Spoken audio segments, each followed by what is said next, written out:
প্রধান একদম সেইভাবে বলে দিচ্ছে, তাকে ছুঁড়ে ফেলে দেবেন নর্দমায় ববি হাকিমরা। আমি অবাক হয়ে যাচ্ছি। এটাকেই কি চোখে চোখ রাখা ইন্টারভিউ বলে? না আপনার এতটা রাগ ওনার প্রতি, ব্যক্তি রাগ আছে? না, আমার কোনো রাগ নেই কারোর ওপর। আমার কথা হচ্ছে যে রাজনীতিটাকে কলুষিত করা চলবে না। রাজনীতি কলুষিত কি উনি করেছেন? ওনাদের অনেকে করেছেন, শুধু উনি কেন করবেন, আর অনেকে করেছেন। এই ওদের দল, ওদের এ প্রাপ্ত, ওদের বদান্যতায় একজন খাঁচায় থাকা সাংবাদিক, খাঁচায় ছিলেন ভুবনেশ্বরে, তিনি আবার নতুন একটা চ্যানেল খুলে আজে বাজে বকেন। একটা হাউস থেকে তাড়িয়ে দেওয়া হয়েছিল তাকে ওভারনাইট, তার সেও তো হয়েছে। পুলিশকে ব্যবহার করা হচ্ছে বারবার বারবার। আমরা নিজেরাও রিপাবলিক বাংলার তরফ থেকে হাইকোর্টে আইনজীবী হিসেবে আমি যেটা বলেছি, যেটা আমি দেখেছি, শুভেন্দুর হাতে কতগুলো কাগজের মোড়ক দেওয়া হয়। শুভেন্দু অধিকারী কাগজে মোড়া টাকা নিচ্ছিলেন বলে অভিযোগ ছিল। কাগজে মোড়া যেটা নিচ্ছিলেন, শুভেন্দু বলেছেন 5, 10, কে বলতে পারে 50, ভেতরে কি আছে? আমার প্রথম প্রশ্ন, ভেতরে কি গোলাপ ফুল থাকবে? গোলাপ ফুল থাকুক আর হাফ প্যান্টই থাকুক, আপনাকে প্রথম আমার প্রশ্ন হবে একজন আইনজীবী হিসেবে, যে আপনি দেখেছেন কাগজের ভেতরে কি ছিল? না, আমি কাগজ দেখেছি। তাহলে মানে কাগজের মধ্যে তো টাকা থাকবে বলে অভিযোগ করা হয়েছে। সে তো টাকা অভিযোগ হতে পারে। একজন একটা কাগজ, 5টা গোলাপও থাকতে পারে, 5টা গোলাপ থাকতে পারে, সেটা হাফ প্যান্টুল থাকতে পারে, পুরোনো পাঁজি থাকতে পারে, অনেক কিছু থাকতে পারে, টাকা নাও থাকতে পারে। নাও থাকতে পারে। আপনি তো বসে বসে একটা গোটা কেসকে আপনি ডিসমিস করে দিলেন। হ্যাঁ, করে দেওয়ার মতো তো। শুভেন্দু অধিকারীকে খালাস করে দিলেন। যদি একটা মিথ্যা অভিযোগ হয়, সে শুভেন্দু অধিকারীর বিরুদ্ধেই হোক বা সৌগত রায়ের বিরুদ্ধেই হোক, আইনজীবী হিসেবে আমার যখন আইনজীবী সত্তা জেগে উঠবে, তখন আমার প্রথম প্রশ্ন হবে যে ভেতরে কি ছিল? আপনি দেখেছেন? ক্যামেরায় দেখা গেছে ভেতরে কি ছিল?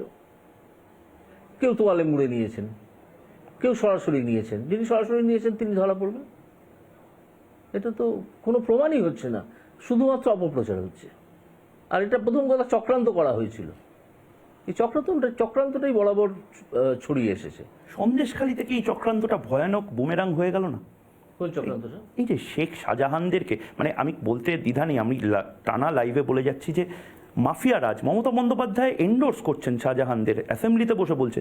তারপর সেই শাহজাহানকে ঢোক গিলে গ্রেপ্তার করছে আইপিএসরা, তারপরে তাদের বিরুদ্ধে মামলা দিচ্ছে। মানে এদেরকে শাহজাহানের গ্রেপ্তারিতে আমি দেখতে পেয়েছি, আজকে সিবিআই দিল। না, আমি বলছি তো সিবিআই দিল পরে। শাহজাহানের গ্রেপ্তারিতে এবং শাহজাহানের বিরুদ্ধে যে ধারায় চার্জগুলো দেওয়া হয়েছে, তার মধ্যে দিয়ে আমি দেখতে পেয়েছি যে পুলিশ বা পুলিশের ঊর্ধ্বতন অফিসাররা তৃণমূলের যে অঙ্গুলি হেলনে চলতো, সেখান থেকে একটু একটু করে বেরিয়ে আসছে। তাদের নিজেদেরও তো উর্দির প্রতি একটা শ্রদ্ধা আছে। প্রধানমন্ত্রীকে নালিশ করে এসেছেন সুকান্ত মজুমদার, শুভেন্দু অধিকারী, যে লিস্ট দিয়ে আইপিএস অফিসাররা যারা দলদাসের মতন কাজ করছে। অনেকে আছেন তো, আবার অনেকে বেরিয়েও আসছেন। আবার কালকে বকাও খেয়েছেন ইলেকশন কমিশনের কাছে আইপিএসরা। ও বকাটকা খেয়েছেন কিনা আমি জানি না, এর সম্বন্ধে আমি কিছু বলছি না। কিন্তু আমার তো ভোট করতে দেবে না স্যার।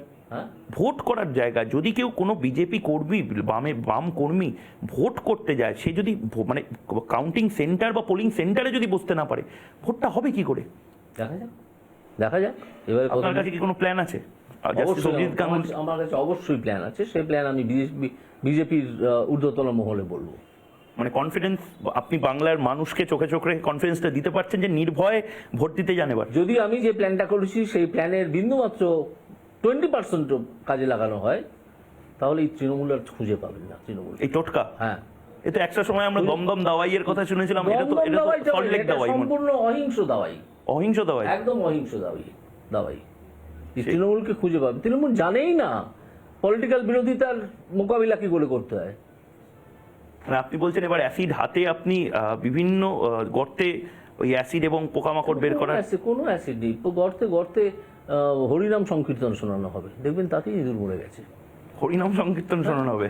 হ্যাঁ, হরিনাম সংকীর্তন, জয় শ্রীরাম বললেই দেখবেন ইঁদুর মরে গেছে। তা পাল্টা যখন চরম ঢাক বাজাবে বিভিন্ন নতুন নতুন অনুব্রত, শাহজাহানরা, নতুন নতুন অনুব্রতের জন্ম হয়, তবে তো সেই জন্মটাই তো হবে না। আপনি আজকে আমি শুনছিলাম প্রেস কনফারেন্সে বলছেন ঝাঁটা লাঠি হাতে তৃণমূল কর্মীদের বাড়িতে চলে যাবে। এটা তো আমাকে জিজ্ঞেস করা হয়েছিল, প্রশ্নটা ছিল যে এই আসন্ন নারী দিবসে আপনার কি বার্তা থাকবে? হ্যাঁ, নারী দিবসে গোলাপ ফুলের জায়গায় ঝাঁটা হাতে মহিলারা তৃণমূল কর্মীদের বাড়ির সামনে যাবে? তৃণমূল কর্মীদের বাড়ির সামনে যাবে না। তাহলে যে তৃণমূল কর্মীরা বা যে মানুষেরা, সন্দেশখালীর মতো ঘটনা বিভিন্ন জায়গায় তো ঘটছে, এ খবর আমাদের কাছে আসছে, আপনাদের কাছেও নিশ্চয়ই আসছে। শুধু সন্দেশখালীটা বিচ্ছিন্ন জায়গা নয়, সেই মহিলাদের কাছে আমার বার্তা হচ্ছে যে আপনারা ঝ্যাঁটা এবং লাঠিও নিয়ে যে মানুষগুলো এই কাজ করে তাদের বাড়ির সামনে গিয়ে বিক্ষোভ দেখান। সে তৃণমূল না হয় যদি অন্য আপনি অভিষেক বন্দ্যোপাধ্যায়ের মতনই বলছেন। অভিষেক বন্দ্যোপাধ্যায় ঠিক এটাই বলেছিলেন এবং এই কেসটা আদালতে গেছিল। শুভেন্দু অধিকারী, কে অভিষেক বন্দ্যোপাধ্যায়? তৃণমূল নেতারা বলেছিলেন, মাফ করবো, তৃণমূল নেতারা বলেছিলেন। আপনি মানে স্পিকটি নট, অভিষেক বন্দ্যোপাধ্যায়ের নামটা আপনি নেবেন না কোথাও। এটা কে সে? তেমন আর পরে সাংসদের নাম দেবেন না। Who is he? একটা কোম্পানি যার সিইও তিনি। এরকম অনেক কোম্পানিতে দালোয়ান চাকর সব সিইও হয়ে থাকে, ডিরেক্টর হয়ে বসে থাকে।